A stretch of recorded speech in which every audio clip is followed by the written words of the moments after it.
So today is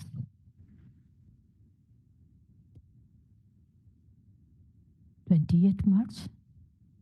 Yeah, 20th March 2025. Since last 2 days, we were discussing about the 5 hindrances, the 5 kinds of hindrances. Most of the time, we are overwhelmed by those 5 kinds of hindrances. The hindrance of sensual desire, it occurs when we are having an unwise attention, the frequent unwise attention on attention to the beautiful objects. When we see the things very beautiful, we take it as a beautiful. So having frequent unwise attention to the beautiful objects makes this sensual desire, the hindrance of sensual desire, occur. The hindrance of ill will, it occurs because of the frequent unwise attention to the objects of aversion. We are taking that object which makes us angry, disappointed again and again. We are taking those objects again and again, and because of that, the hindrance of ill will occurs. The hindrance of sloth and torpor in the middle occurs because of the unwise attention to the discontent, the laziness, lethargy, drowsiness. So because of that, this sloth and torpor occurs within us. And the hindrance of restlessness and remorse, it occurs because of the frequent unwise attention to the agitated mind, unrest mind. And again, the hindrance of skeptical doubt, vicikiccha nivarana, it occurs because of the frequent unwise attention to the things, to the objects that caused doubt. We are thinking that again and again. So this hindrance of doubt, it arises constantly. So these 5 kinds of hindrances, when they are present in our mind becomes impure. These are the impediments of the mind. Cetaso upakilesa, they are the impediments of the mind. Our mind becomes impure. And because of that, we cannot see the objects clearly. We cannot see the things clearly because the mind is not clear. Mind is not pure. There is no clarity in the mind. So we won't see the objects very clearly. And also it weakens the wisdom. So it is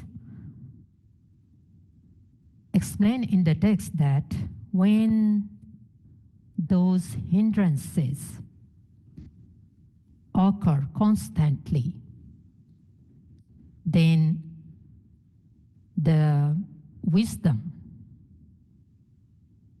that occurs intermittently will become very weak, very slow, and very unclear. Unclear. And when those hindrances, they arise, those hindrances, when they arise, they will not let the mundane and supramundane wisdom to arise. They will not let wisdom occur. They prevent the wisdom from occurring. And not only that, when those hindrances occur constantly, they even make the supernormal power that one has attained already destroy. One will lose one's supernormal power when those hindrances becomes strong, when they occur constantly. So that way, the hindrances weaken the wisdom. So therefore, those hindrances are the negative mental states, the mental objects that they make our mind impure, and they do not let the wisdom occur. They do not let wisdom arise. They are the destroyers of the wisdom. So when the hindrances are there, they make us blind. Andakarana, they make us blind. We become blind. Though we have these eyes, but we will not have a wisdom, eye of wisdom. So we become blind. They destroy the vision of knowledge, the vision of wisdom. And they also destroy the knowledge, and they block wisdom from arising. And also they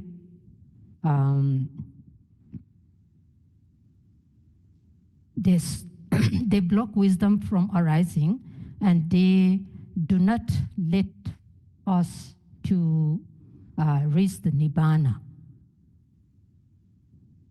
When those hindrances constantly occur in the mind, they do not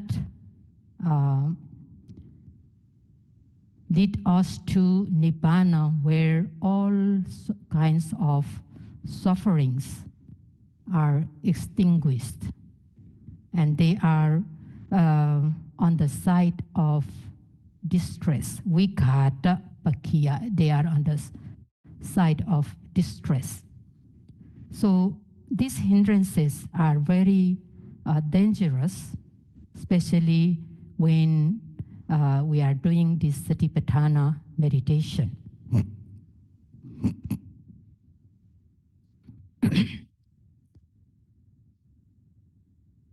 As long as our mind is with those hindrances, as long as those hindrances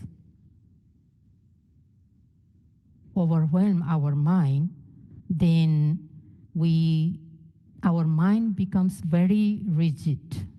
Our mind becomes unwieldy. Our mind becomes not bright.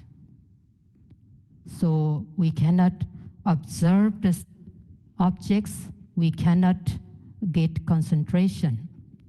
It is like a gold which is affected with the 5 kinds of impurities. The impurities of gold, they are iron, copper, lead, tin, and silver. When gold is mixed, gold is affected with these 5 impurities, then though we want to make a beautiful ornaments, necklaces, rings, bracelets, it will not be easy. It will not be easy. And though we made it, but it will be lack of radiant, not so beautiful, not bright. Same way, if our mind is overwhelmed by those 5 kinds of impurities, then we cannot observe the objects with effort and aiming. We will not develop mindfulness and concentration, so we will not see the very true natures of the objects that we are observing. Everything becomes just dull, unclear, blur. Therefore, these 5 kinds of impurities are the very dangerous for the Vipassana practice. These negative mental states that obstructs our Vipassana practice, the Satipatthana practice, they are the very big disturbances. They are the very big enemies, dangerous enemies for the practice, especially when we are trying to develop our mind, especially when we are trying to have the very good, excellent mind. Those hindrances are the enemies for us. Therefore, in the text, the Buddha mentioned that without removing those 5 hindrances, without having overcoming these 5 hindrances, there is no chance for knowledge to arise. There is no chance for knowledge to arise. It is all impossible for knowledge to arise. So the Buddha explained this fact with an example. For example, there is river flowing down from very high mountain. Since it flows down from very high mountains, the current of that river is very swift current.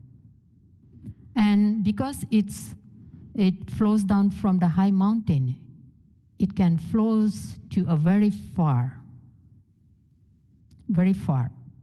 And it carries everything. It's on the way. It carries everything, and very easily it reaches the ocean, the sea. But if someone opens an outlet on the 2 sides, on the 2 banks of that river, now though the river flows down from the very high mountain, its current will not be that swift because there are two outlets. So the current of that river dispersed. It dispersed, and therefore that river cannot carry everything is on the way to the ocean because it dispersed in the middle of the way. Why? A person opens an outlet on the two sides of the river. In the same way, if our mind is overwhelmed by those hindrances, then we cannot see the things clearly because the mind is dispersed. It is not concentrated on the objects. The mind cannot observe, the mind cannot note the objects. Therefore, sometimes it can note, but many times the noting mind cannot observe the objects. So the vipassana knowledge, the insight knowledge, will be very weak. If the mind is overwhelmed by those hindrances constantly, there is no chance for the vipassana knowledge to occur. If those hindrances arise intermittently, the vipassana knowledge that arises will be weak. So that vipassana knowledge cannot lead us to the ocean of Nibbana because it is disturbed by the hindrances. That is why the Buddha said these hindrances are a very fearful enemies in the practice. They are very dangerous. They are very dangerous. We won't be able to perform the wholesome deeds when those hindrances arise constantly. We won't be able to perform the wholesome deeds. Therefore, what should we do? Then the Buddha give a method, Buddha give a way what to do when we don't like those hindrances. We want to have the vipassana knowledge. We want to reach our destination of Nibbana. What should we do? So in order not to let these hindrances to enter in our mind, in order to dispel those hindrances, one should practice the 4 foundations of mindfulness. One should practice, one should cultivate, one should develop the 4 foundations of mindfulness. One should develop the 7 awakening factors. One should restrain one's faculties. One should guard one's sense doors. Then only one will be able to prevent those hindrances from occurring. One will be able to dispel those hindrances. So when we practice the 4 foundations of mindfulness, Satipatthana Bhavana, it is very important to guard the 6 sense doors. the six faculties.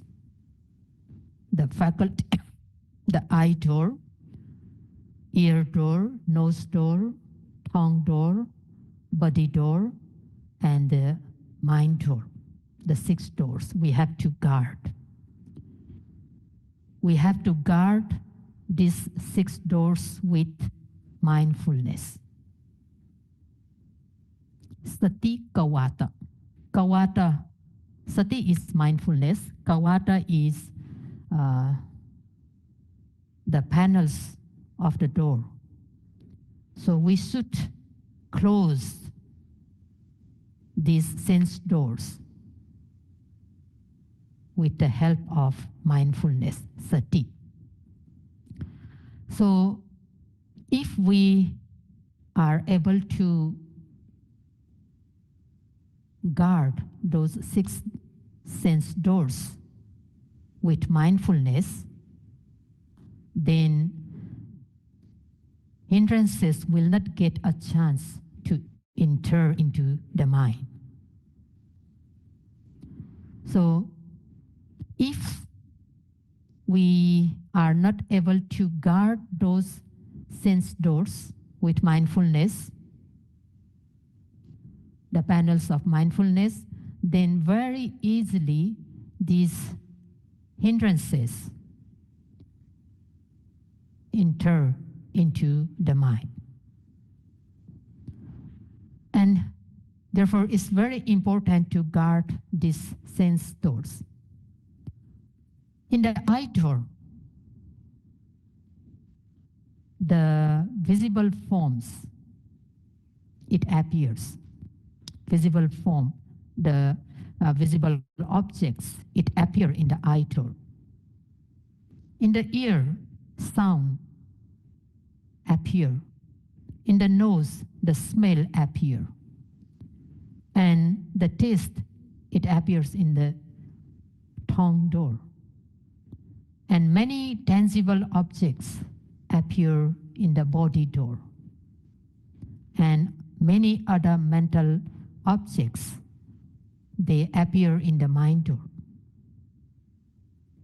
So whenever those objects appear in these doors, we have to note them. We have to observe them. If we are failed to note, if we are failed to observe, whenever those objects appear in these six sense doors, then very easily the hindrances will enter. But when we are able to observe them, then that mindfulness will stop them, prevent them from entering. So when we see something, the visible object, the visible form, it strikes on the eye base. It strikes on the eye base. So when it strikes on the eye base, then we see something. We see that visible form. And when the visible form that we see, that we saw, if that visible form is something desirable, something good, we feel good. If that visible object is not very good, then we feel, oh, it's not good. So the visible form and the seeing consciousness, they meet on the eye door, and so we feel good or bad. During that time, we just need to note as seeing. Yeah? Whenever we see something, some visible form, we just note it as seeing.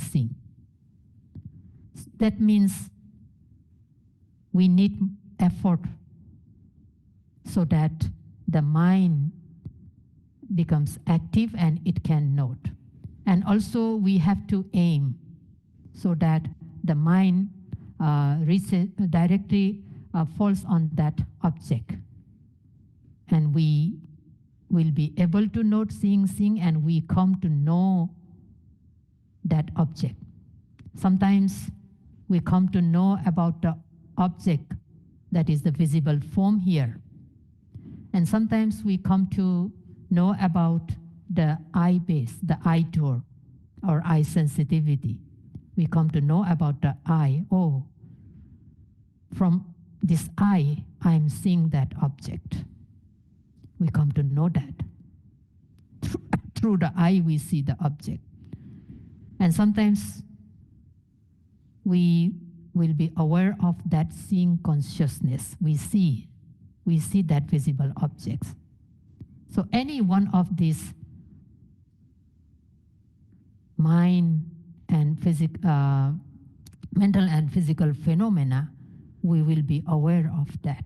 We come to know about that. Why we come to know those physical and mental phenomena? Because we are observing at the moment of seeing. So here the visible form, the visible object, and this eye base is a physical phenomena. And the seeing consciousness that we know, the knowing mind, that is the mental phenomena. And also the feeling. Sometimes we feel good, sometimes we feel not good, it's bad. So that feeling is also the mental phenomena. So these two things, the physical and mental phenomena happening at that time, at that time of seeing. So we have to note it as a whole thing. We don't need to separately see this is eye base, okay, this is visible form, okay, this is the knowing mind. Not like that. We take it as a whole. We note it as a whole thing, seeing, and we come to see any one of them. So that means there is mindfulness, there is concentration, and also because we come to know about the mental and physical phenomena, there is also the wisdom. And at that time, there is no chance for any hindrances.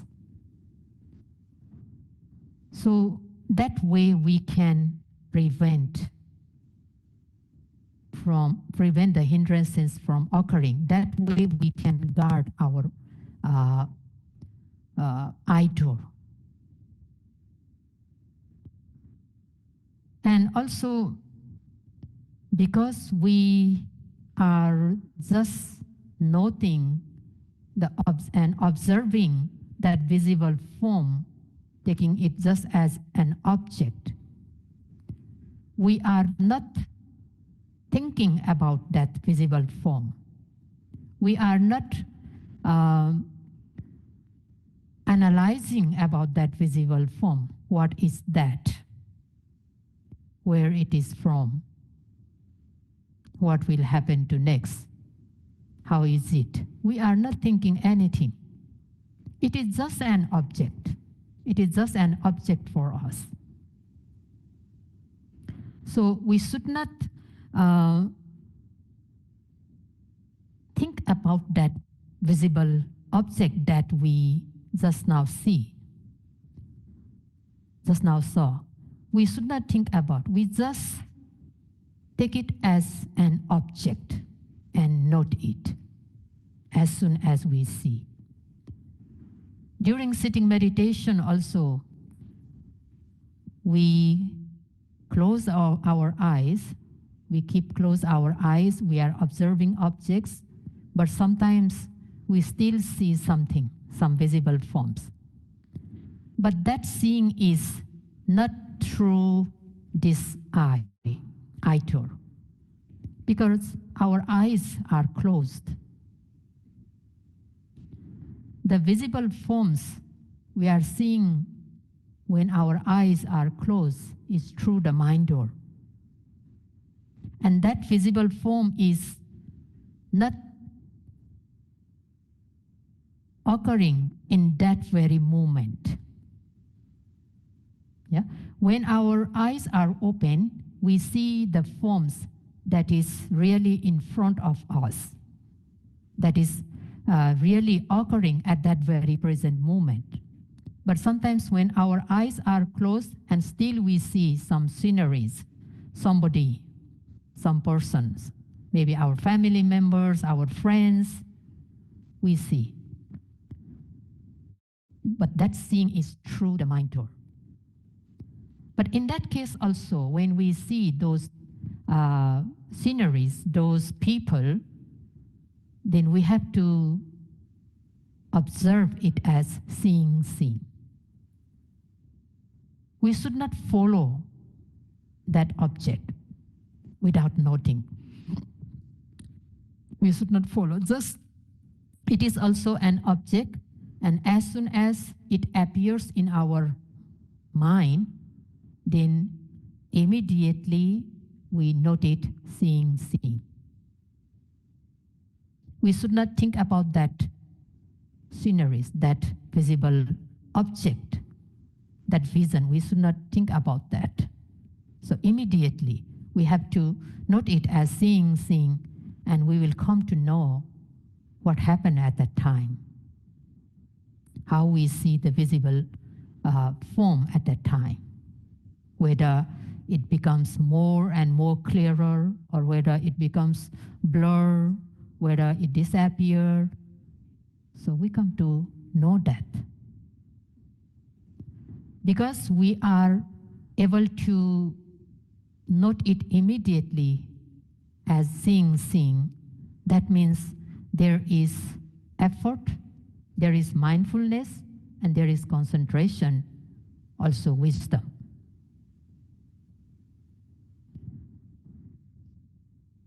And sometimes in the practice we hear sounds, different sounds we hear. We hear the sounds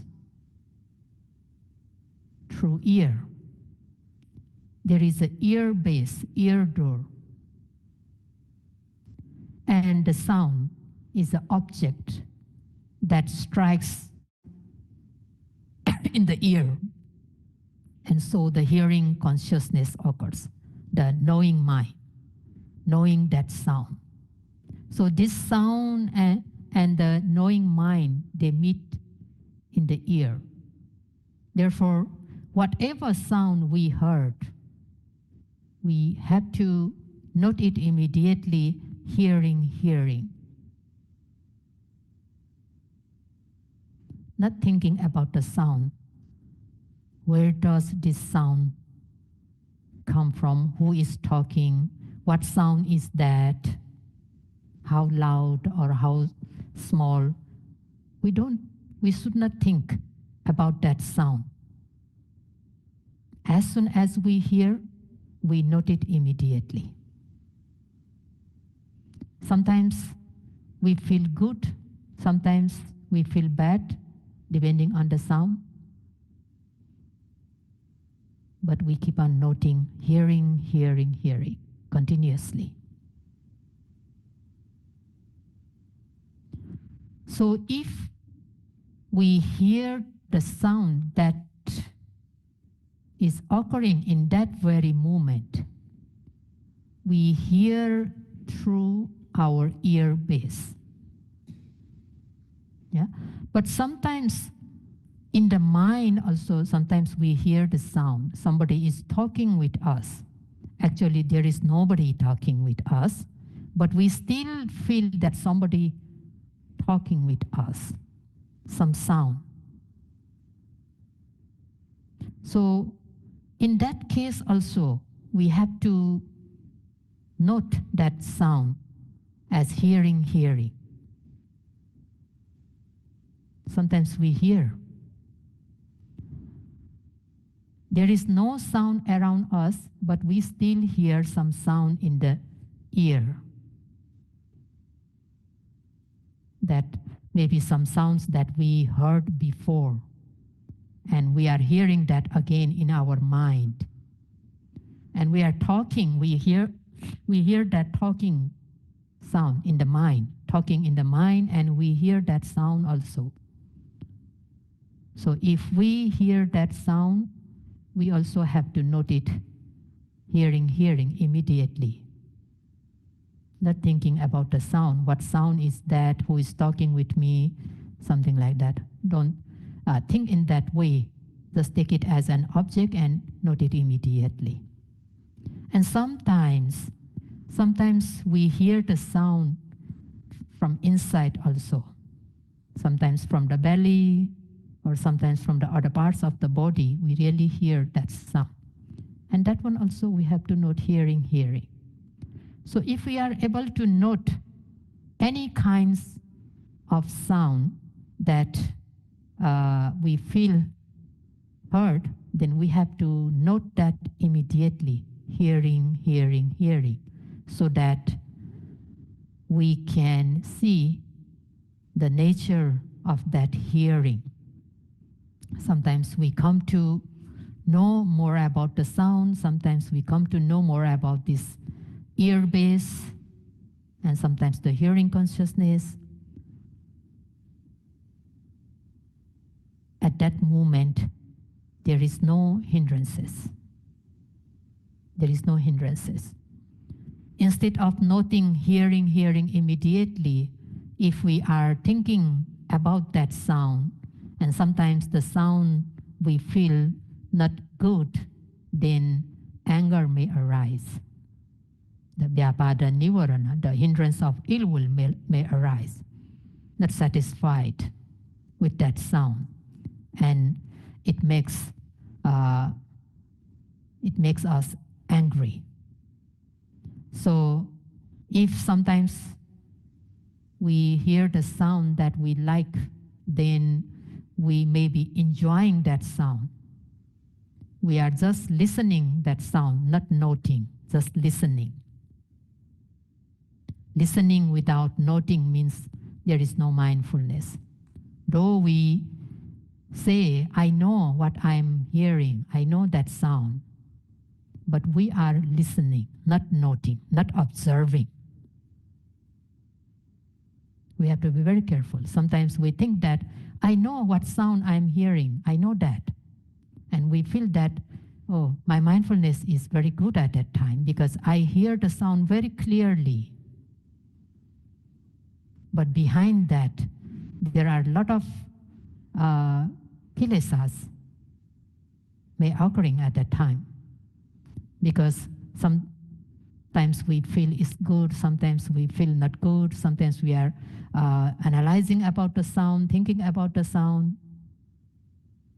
There is no mindfulness. Though we feel, oh, I hear that sound very clearly. It could happen like that. Therefore, whenever we hear the sound, any kind of sound, we don't need to think about the sound. We don't need to differentiate the sound. We just take it as an object and immediately note it as hearing. And here again, in Satipatthana practice, we give priority to the internal objects. We give priority to the internal objects. Therefore, whenever we hear sounds from outside, if that sound does not overwhelm our noting, then sometimes we don't need to pay attention to the sound from outside. We try to keep our noting mind inside, observing the objects occurring inside. But sometimes the sound from outside is too loud. It is too loud, so we cannot focus the objects inside us. The objects inside us are somehow overwhelmed or covered by the sound from outside. at that time, we pay attention to that sound, noting, hearing, hearing, hearing very carefully. Very carefully, we have to note hearing, hearing. Otherwise, our mind will be drifted away in that sound.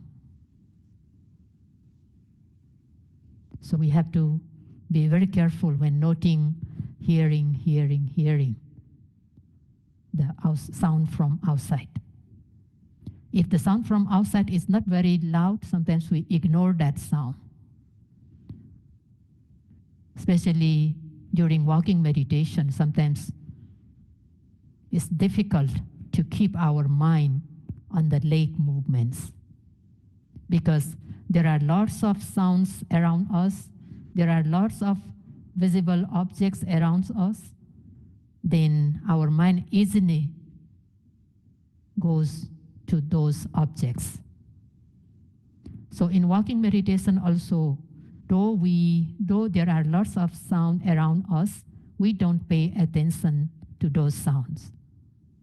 We just try to keep our mind in the legs, in the leg movements. Left, right, lifting, placing, lifting, moving, placing. We just try to keep our mind on those objects. If our mind goes to the sound, then immediately we bring that noting mind to the legs.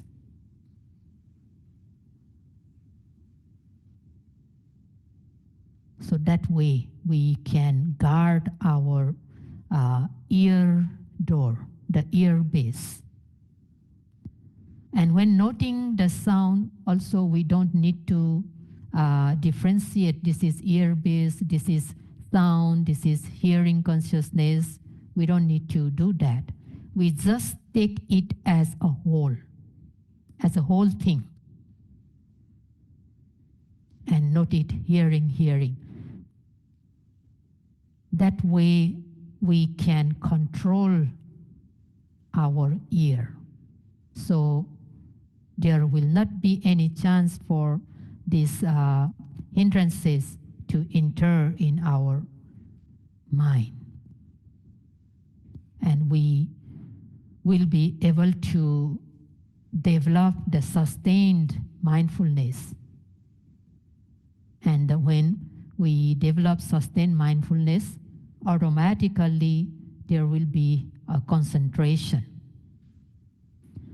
Actually, we don't need to do anything to develop concentration.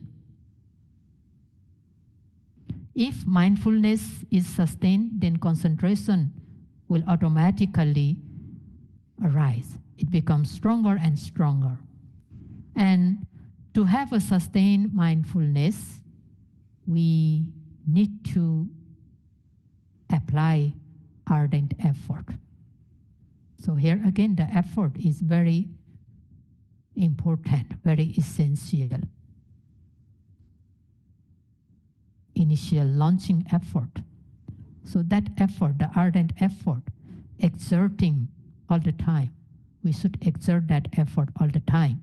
And also we have to focus the object. We have to focus the object or aim the object so that the noting mind and the object becomes face to face, very concurrent. By exerting effort,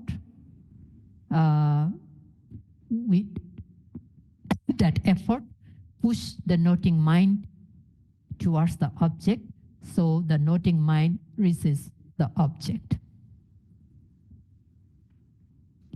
And these two mental powers, mental factors are very important in noting every arising objects.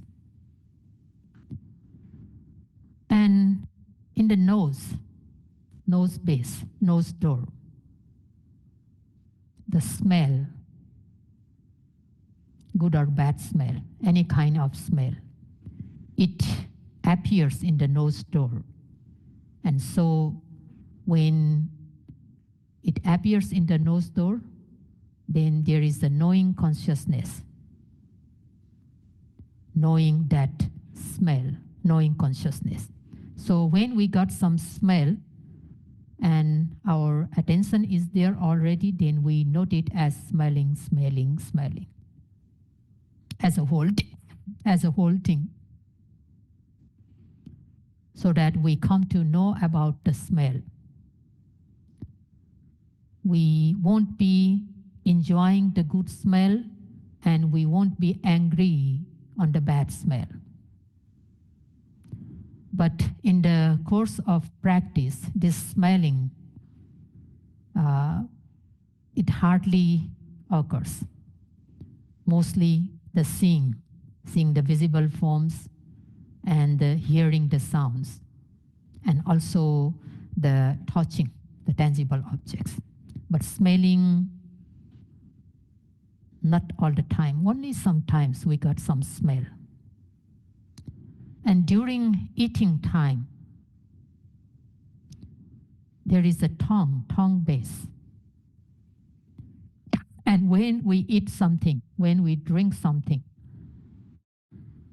the taste of that food and drink, it appears in the tongue base, and we come to know about the taste. So when we are eating and we come to know about the taste, we are noting, tasting. But when we are chewing the food, we note it as chewing. And when we come to know the taste, we can note as knowing, or we can note as tasting. So when we are mindful in eating, in noting those tastes, then there will be no chance for, again, the hindrances, the defilements to occur, because we are very mindful. We will not be disappointed for the taste that we don't like, and we will not be attached to the taste that we like. There is no chance for raga, no chance for tanha, attachment, to occur, no chance for anger to occur, because we are very mindful when we are eating. So this type of the taste that appears in the tongue base, this type of object we will have only when we are having food. Other time, we will not have that type of object. But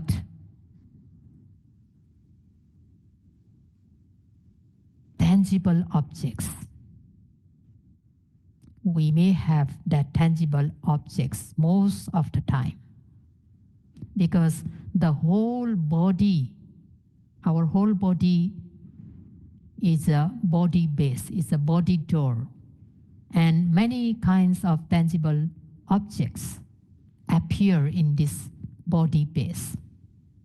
So this object is very wide, very wide. And we will continue this talk tomorrow. That's all for today.